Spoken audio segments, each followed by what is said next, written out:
In the center of Kyiv, locals walk past pristine, pastel blue architecture like St. Michael's Monastery, but resting directly on the cobblestones outside are the charred, rusted husks of Russian military tanks and artillery. Since the full-scale invasion began, thousands of hours of combat footage, drone strikes, and casualty statistics have flooded international news feeds. Over time, that constant digital barrage creates a psychological numbness. The fight for survival turns into background noise for audiences watching from thousands of miles away.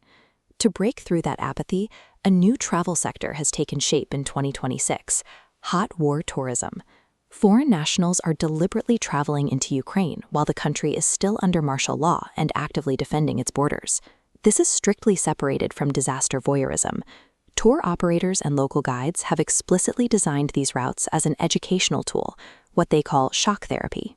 The objective is to force visitors to confront the physical reality of the invasion, removing the comfortable filter of a smartphone screen. When it is so easy to scroll past a headline, standing on the actual ground where history is being contested transforms a distant observer into a physical witness. The logistical hub for this movement is the capital. Kyiv remains a heavily defended city, protected by layers of air defense systems, making it the primary entry point for international arrivals. Operating tours in an active conflict zone requires a rigid safety framework. Travelers move in microgroups, typically just 1 or 2 people, entirely managed by local guides. They must adhere to strict military curfews and use mandatory air raid alert apps to map the quickest routes to underground shelters. Before groups even leave the city limits, the scale of the defense is clear. Along the outer walls of St. Michael's, thousands of individual portraits stretch down the street.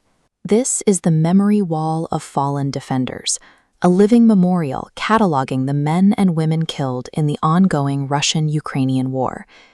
These strict curfews and guided perimeters serve a specific purpose.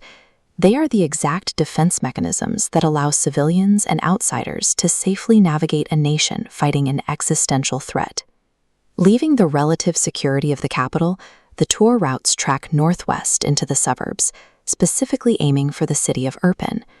In the spring of 2022, this area became the primary defensive line meant to break the Russian advance on Kiev. To stop the armored columns, the Ukrainian military made a calculated decision to sever their own infrastructure. They blew up the main bridge over the Irpin River. As a result, thousands of fleeing civilians had to navigate makeshift wooden planks under heavy fire to escape. The aftermath of that evacuation remains visible. Deep in the surrounding forest clearings, local authorities have piled hundreds of rusted, bullet-riddled civilian vehicles into towering metal mounds. Irpin illustrates the grim arithmetic of defensive warfare. The deliberate destruction of the city's own arteries served as a physical shield, absorbing the impact so the capital could survive. Further up the road, the guides lead visitors into Bucha and Hostomel. These are residential districts that endured weeks of brutal occupation during the initial invasion. Bringing tourists to sites of recent mass civilian casualties raises immediate moral questions. Critics ask if turning a community's deepest trauma into a tour stop crosses the line from solidarity into exploitation. To answer that, local governments and residents have adopted an open-air museum approach. While much of the infrastructure has been rebuilt, specific ruins are deliberately preserved. They leave structures like this bisected apartment block in Borodyanka, standing untouched, its missing center serving as undeniable physical proof of the strikes. That preservation effort intersects with international cultural markers. Visitors photograph murals painted on the rubble by artists like Banksy, in this case, a young child throwing an adult man in a judo match. The art transforms a destroyed wall into a permanent monument to Ukrainian resilience. By intentionally curating these spaces, the communities control their own narrative. They invite outsiders in, requiring the traveler to abandon passive observation and actively participate in the demand for historical accountability. Beyond the psychological impact, these tours serve a highly practical function. The tourism industry has been retooled to directly fund the defense and recovery of the country.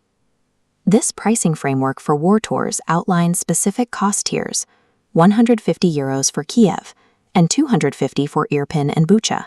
When booking, operators pledges up to 50% of revenue directly to the armed forces of Ukraine and humanitarian centers. This model creates a decentralized supply line. Instead of routing money through massive, slow-moving international aid bureaucracies, the funds inject microeconomic support straight into the pockets of veterans, guides, and businesses in the hardest-hit regions.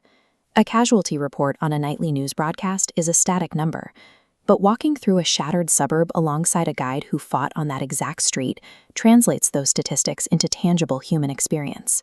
True comprehension of a conflict of this magnitude demands the friction of the physical world. It requires standing in the cold, listening to the air raid sirens, and looking at the rubble. Traveling to a war zone in 2026 is an active choice to engage. It funds the physical survival of a nation, while ensuring the history of this defense is witnessed, recorded, and carried back out into the free world.